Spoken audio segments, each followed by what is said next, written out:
First off, I do want to say we are so happy to be the host of today's event.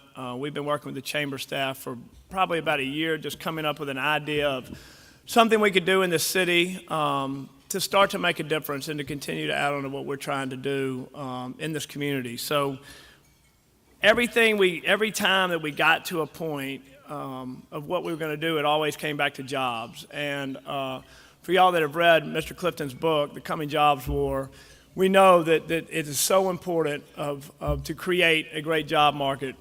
He talks about the 100 great cities that are going to be in this world going forward. We want Memphis to be one of those 100 great cities. So as a chairman's circle, as John mentioned, the chairman's circle, we're going to find the 100 great companies in this city to lead this chairman's circle and go beyond that. We are close to 50 already without really announcing it. We have a lot of those people in this room today, so for your companies that have joined it, thank you. First, let me introduce Dr. Wong. If y'all don't know, to have him here today, we should all be just so impressed. He is an economist at FedEx. He is probably, if not the world's leading economist, one of them.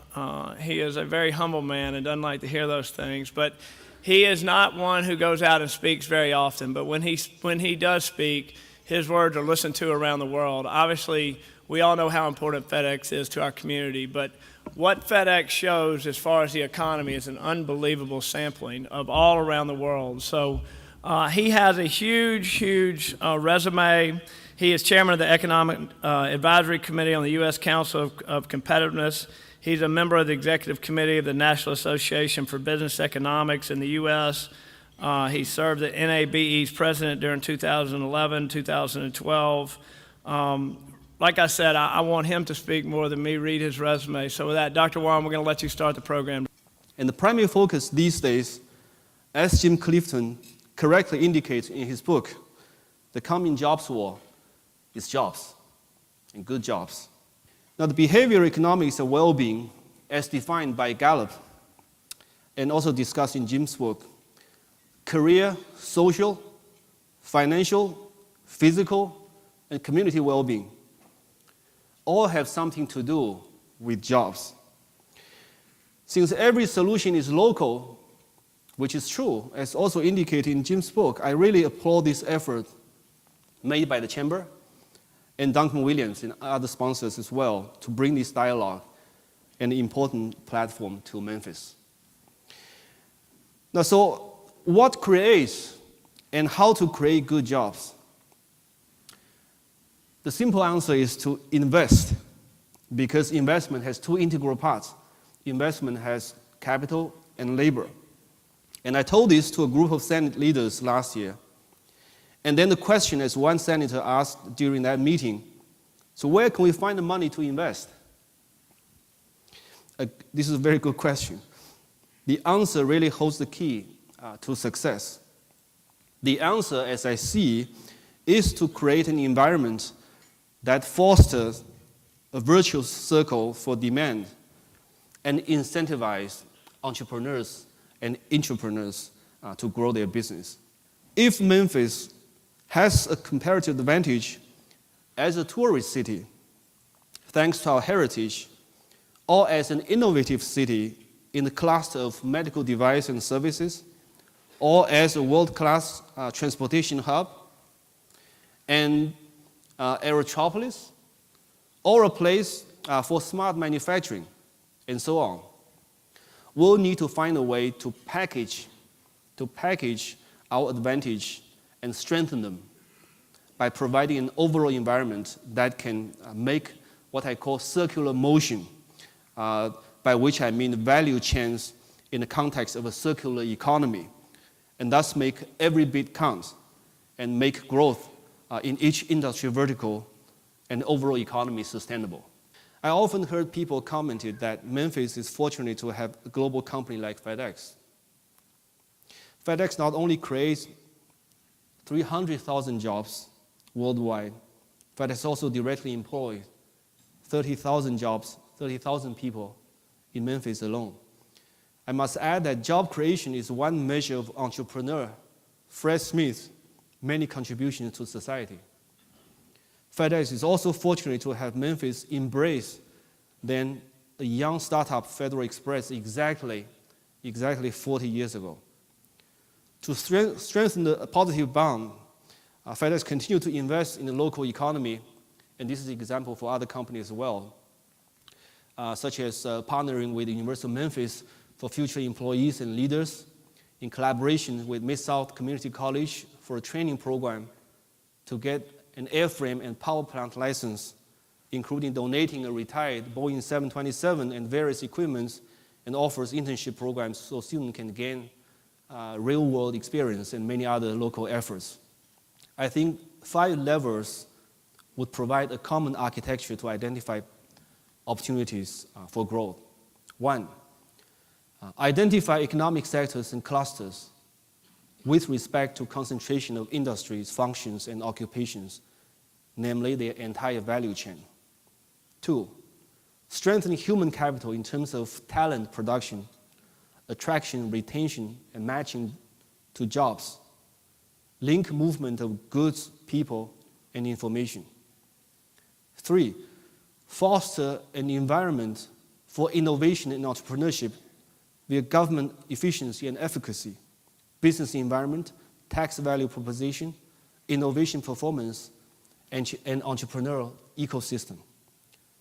4, build a strong physical and virtual infrastructure. And 5, improve public and civic institutions. Now, in case you're curious about what recommendations were made in the Bay Area report that I mentioned earlier, I want to share this with you just to kick off some of the thinkings. Here they go. Create a business advisory committee to serve as a focal point of regional economic strategy. Engage business earlier in individual agency plans. Harmonize local regulations at the regional level. Focus economic development strategies in sectors where the region is most competitive. And focus economic development strategies more on supporting the survival and the growth of young companies than on attracting business from other jurisdictions. And develop a stronger regional focus on workforce training and development. Now, some of these are already being done in Memphis, and some may be considered. I'm sure more and better ideas will emerge over time, given the urgency of a coming jobs war and under the context of an open system thinking, in order to provide an effective framework to answer the challenges. I'll end my speech here. Thank you for your time. Since 1998, Jim has served as CEO of Gallup, which I think most of us know as a leader in organizational consulting and public opinion research. His most recent innovation is called the Gallup World Poll, and it is designed to give the world's 7 billion citizens a voice in virtually all key global issues. Under Mr. Clifton's leadership, Gallup has expanded from predominantly a US-based company to a worldwide organization with over 40 offices in 30 countries and regions. His book, The Coming Jobs War, will continue to harp on that. We'll continue to tell you all, please go out and read it, not because it helps Jim and be a bestseller, but because it is absolutely important, I think, for this community to know. So, Jim, why don't you come up and let us hear your good words. Thanks.